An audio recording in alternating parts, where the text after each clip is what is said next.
சொந்தங்களே, எல்லாரும் எப்படி இருக்கீங்க? எல்லாரும் நலமுடன் இருப்பீங்கன்னு கண்டிப்பா நம்புறேன். ஒரு குட்டி கதை ஒன்று சொல்றீங்க, எனக்காக கொஞ்ச நேரம் கேளுங்க. அந்த குட்டி கதையே என்ன பத்தி தாங்க. ஆமாங்க, என்னோட வாழ்க்கையில என்ன நடந்துச்சு, இனி என்ன நடக்க போகுது அப்படின்னு தாங்க பார்க்க போறோம். இந்த கதை ரொம்ப ரொம்ப சுவாரஸ்யமா இருக்குங்க. அதிரடி திருப்பங்களோட இருக்கும், நிறைய ட்விஸ்டோட இருக்குங்க.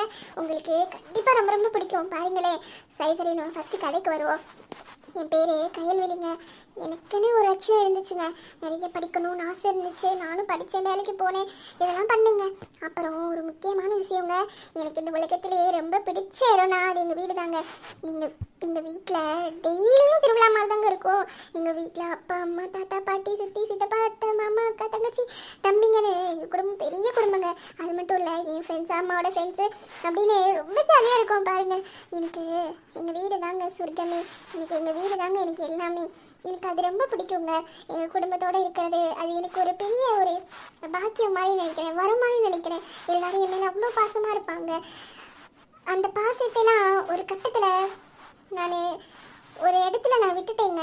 அதை நான் கதையில் கண்டிப்பாக நீங்கள் பார்ப்பீங்க. அப்புறம் எனக்குன்னு ஒரு ராஜகுமாரன் இருக்கா. ஆமாங்க, இது சூப்பரான காதல் கதை தாங்க.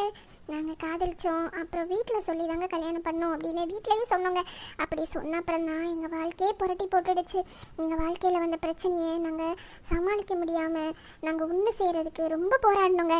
நாங்கள் எப்படி சமாளித்தோம், நாங்கள் எப்படி ஒன்று சேர போகிறோம், நாங்கள் எப்படியெல்லாம் வாழ்க்கையில் போராட போகிறோம் அப்படின்னு தாங்க இந்த கதையில் நீங்கள் பார்க்க போகிறீங்க. எப்போதுமே வாழ்க்கையில் சுவாரஸ்யம் இருந்துகிட்டே இருக்கணும். அடுத்து என்ன நடக்கும், அடுத்து என்ன நடக்கும், அடுத்து அப்படின்னு டெஸ்ட் இருந்துக்கிட்டே இருக்கணும். டெஸ்ட் இல்லாமல் கதை எப்படி? அப்புறம் இந்த கதையில் காதல் காமெடி ஃபைட்டு எல்லாமே இருக்கும். கதை கண்டிப்பாக சுவாரஸ்யமாக இருக்கும். எல்லாரும் பார்ப்பீங்களா என்ன? எனக்கு நிச்சயமாக ஒத்துழைப்பு கொடுப்பீங்கன்னு கண்டிப்பாக நம்புகிறேன். உங்களோட பேர் ஆதரவு எனக்கு கண்டிப்பாக இருக்குன்னு கண்டிப்பாக நம்புகிறேங்க. உங்களோட பேர் ஆதரவு எனக்கு வேணுங்க.